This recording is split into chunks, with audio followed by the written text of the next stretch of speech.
Good evening, everyone. Not good. Good evening, everyone. Okay, now I know that you're here. First of all, I want to thank you all for having me here as your 2013 Woodrow Wilson Visiting Scholar. I arrived earlier this afternoon.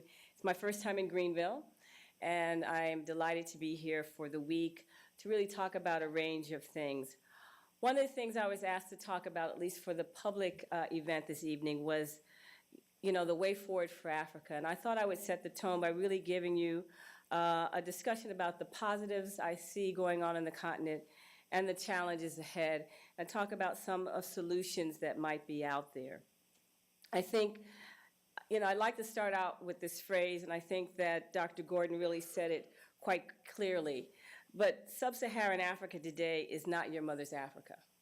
It is very, very different from the history and the outlines that you may have in your mind about the continent.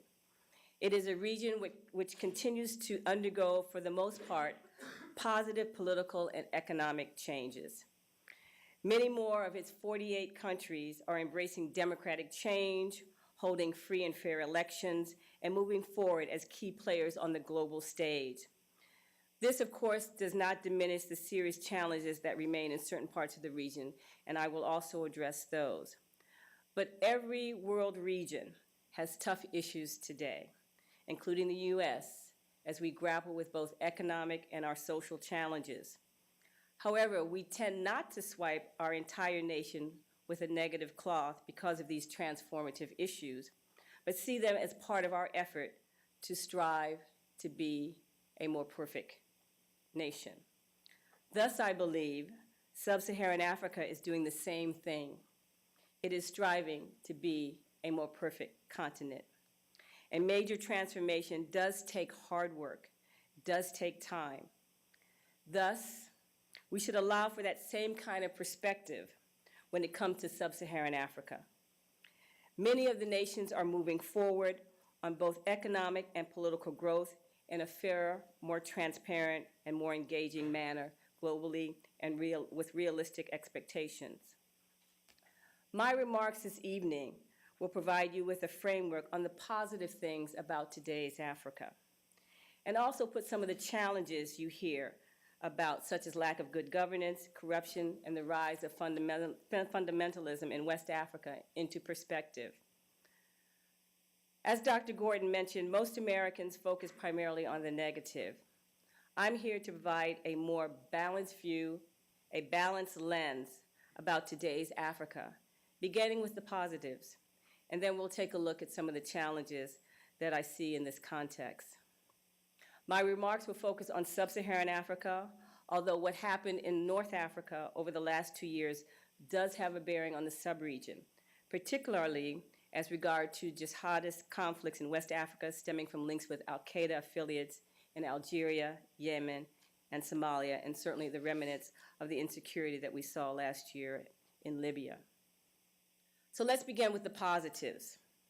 For me, sub-Saharan Africa has a value chain contribution to the continent and to the global community. And I'm using value chain in a very different context right here. Value chain in this context means that progress that each African nation is making will have a positive political and economic ripple effect, not only on the continent, but also continent-wide. So what are the political pluses that I'm talking about? They are less far and few in between than you might think. There are a number of countries that have made democracy, transparency, free and fair elections the order of the day. In fact, if you were watching the news last week, you saw that President Obama met with 4 of those leaders in the White House: Sierra Leone, Cape Verde, Malawi, and Senegal, because of the huge democratic transitions that have taken place in their countries. And looking at Sierra Leone in particular, if you remember, it was not too long ago that Sierra Leone was a country racked with a conflict diamond war, racked with brutal human rights atrocities such as massive limb amputation, child soldiers, and serious humanitarian issues. Today, Sierra Leone has had 2 back-to-back successful free and fair elections, and life there is marked with both improved economics and social development, and certainly a tradition now of embracing democratic transitions and democratic free and fair elections. Further on the political pluses, if you look at this time frame from 2010 to 2012 and going forward into 2013, I think there are a number of countries that have come of age, and I'm going to talk to you about a little bit of those. I would put about 11 of the 48 right now in this very positive transition phase. Nations ranging from Benin, Cape Verde, Ghana, Madagascar, Nigeria, and Liberia, Senegal, Seychelles, Republic of Somaliland, just the Republic of Somaliland. If you know Somalia, around that node of Republic of Somaliland is still having challenges, but the Republic of Somaliland did have federal elections that put a president in place that we think that is going to move forward on democracies. These are really the good examples that are out there. Clearly, there are still some countries which, in my view, are looking uphill on the democracy and transparency front, and they have work to do. They still have closed governance frameworks or closed societies in terms of democratic processes, and they certainly have not yet had free and fair elections, in my view. Angola, Cameroon, Rwanda, Uganda, and Zimbabwe, I would put in that group. There are certainly others that have had reasonable elections but still face major insecurity issues. Democratic Republic of the Congo certainly would be in that category. It has faced ethnic violence in the aftermath of its elections. They still have continued insecurity in Eastern Congo.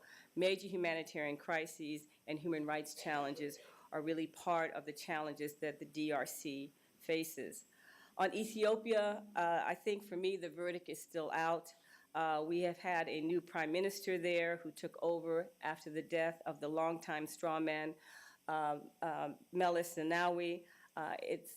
We'll have to see what actually happens there and whether he's going to make a different transition for Ethiopia. In Cote d'Ivoire, it overcame major challenges in 2010 and 2011 with the support of the international community and even the local population really pushing forward and pushing the old dictator out and allowing the election of Alassane Ouattara to stand. The former dictator, Gbagbo, now faces charges before the International Criminal Court of Justice. All of this actually is to say that there are solid nascent changes that are taking place on the continent, and those are the top nations I see that are on the right track, in addition to those that have been on the right track for quite some time. Botswana, South Africa, Namibia, and Mozambique for the last several decades have certainly been on the right track in terms of democracy and governance, and certainly in terms of transparent elections. So what are the economic pluses on the macroeconomic side? The economic news on the macro side is quite positive thus far for the region. Positive economic and GDP growth rates for many countries, increase in foreign direct investment, increase in the establishment of equity funds, and a reset of the capital markets in a number of key countries. Some of you might be aware, and if you're not, let me share this with you. Of the 10 fastest growing economies in the world, 7 of those economies are in sub-Saharan Africa. Botswana, for example, has maintained a double-digit growth rate for the last 10 years. Ghana is still projected to be the fastest growing economy in the world in 2013, with projections having it reaching 8%. I know we have a young man in the audience from Ghana. I see him there. Other positive countries in the 5.8 to 7% range in terms of growth: Mozambique, Nigeria, Rwanda, Angola, and Zambia. And the projections for them for 2013 are equally as high, that they will maintain those high GDP growth rates going forward.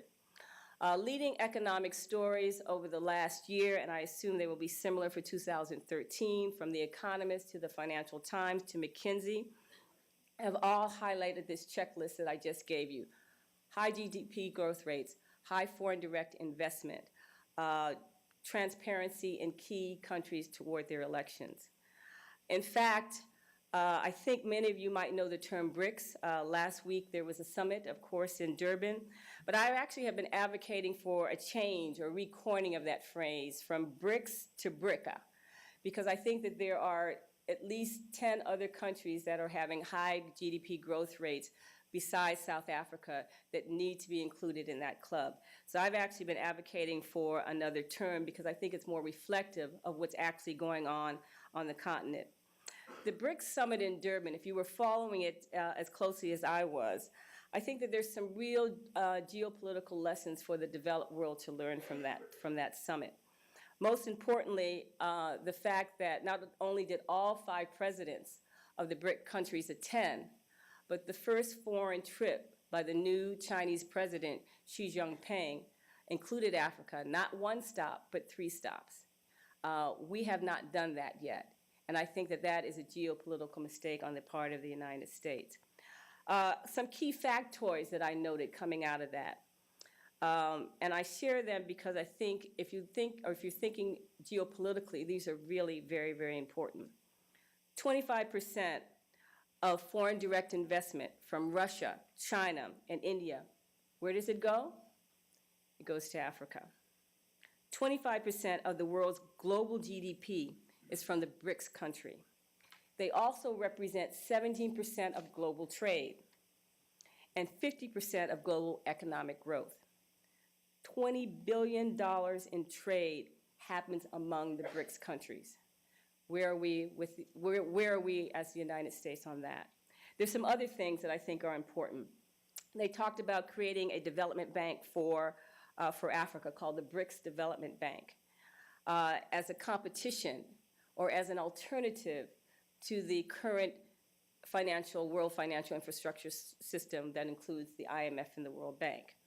A common currency pool that would help with development, particularly in areas of infrastructure and education. In addition to that, they're planning to capitalize that bank, at least initially, by $100 billion. That is a lot of money. China is to give Africa $20 billion in loans over the next few years. And then the BRICS have also established a business council and a think tank going forward. China and Brazil are looking at a currency swap of $30 million. So I just want to share some of these key facts if you think globally about the impact and where the money is going to be and where the development needs are and where we need to be geopolitically as the United States. The other area of positive news is the reset of Africa's capital markets. Africa's capital markets are just now getting the attention they deserve. From Zambia to Nigeria and Namibia and Senegal, these emerging or frontier markets are doing quite well. Foreign institutional and private investors are looking for growth areas to combat Europe's downturn and America's snail-like recovery, and they have recognized Africa as the place to be.